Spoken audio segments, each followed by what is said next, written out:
रामायण में हमेशा सीता माँ को अग्नि परीक्षा देनी होती है। 18th सेंचुरी 19th सेंचुरी आते आते सती प्रथा में हमेशा स्त्री को अपनी आहुति देनी होती है। मुझे ऐसा लगता है कि मेरा धर्म मुझे क्या दे रहा है, मैं ही क्यों हमेशा बलिदान दूं। और आप देख रहे हैं the MP live. Bageshwar Dham के संत धीरेन्द्र शास्त्री द्वारा सनातन धर्म पर लिखी गई एक पुस्तक का शनिवार को कॉन्स्टिट्यूशन क्लब में विमोचन किया गया। सनातन धर्म क्या है नाम की अपनी पुस्तक के लॉन्च कार्यक्रम में बोलते हुए शास्त्री ने देश के बच्चों को सनातन धर्म की अवधारणा के बारे में शिक्षित करने की आवश्यकता पर जोर दिया।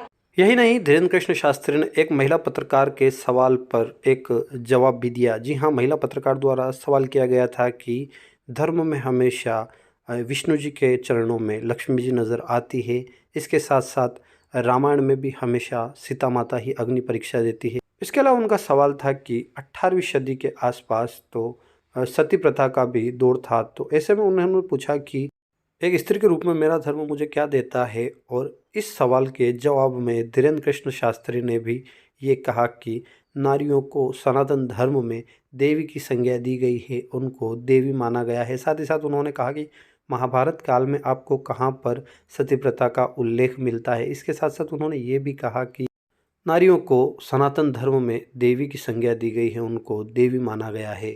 होने के तौर पर ये सवाल बार बार आता है कि जब हम विष्णु जी और लक्ष्मी जी को साथ में देखते हैं तो हमेशा लक्ष्मी जी उनके चरणों में होती हैं। रामायण में हमेशा सीता माँ को अग्नि परीक्षा देनी होती है। 18th सेंचुरी 19th सेंचुरी आते आते सती प्रथा में हमेशा स्त्री को अपनी आहुति देनी होती है। इस सवाल का जवाब देते हुए धीरेन्द्र कृष्ण शास्त्री ने कहा कि आपको महाभारत काल में कहाँ प्रमाण मिलता है सती प्रथा का, यदि एकाध जगह मिल सकता है भाव के रूप में।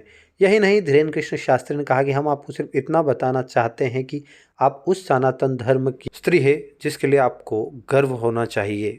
आप उस सनातन धर्म की स्त्री है जिसमें भगवान राम पैदल जाते हैं शबरी के दर पर उसका मान बढ़ाने के लिए।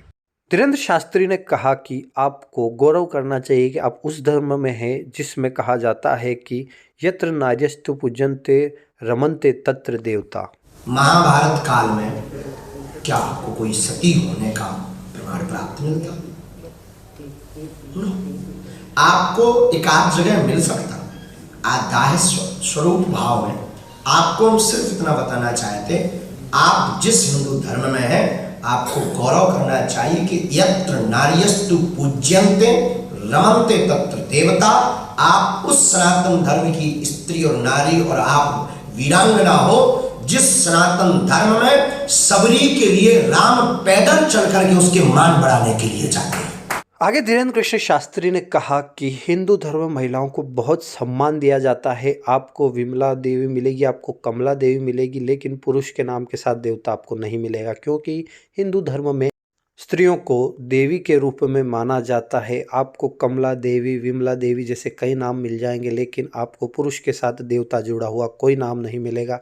क्या आपको कोई रामलाल देवता का नाम सुना है कभी? क्या आपने कभी कोई सुधांशु देवता नाम सुना है?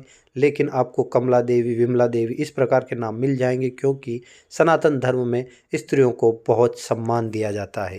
ये गौरव होना चाहिए जहां पर आपको देवी का दर्जा दिया जाता। विमला देवी, कमला देवी, सविता देवी। अब रामलाल देवता बताओ तुम। पढ़ा तो हमने कभी मदन लाल देवता, सुधांशु देवता। विमला देवी मिलेगी आपको, विमला देवी मिलेगी। इससे ये सिद्ध है कि हमारा सनातन धर्म स्त्रियों के प्रति बहुत उदार है।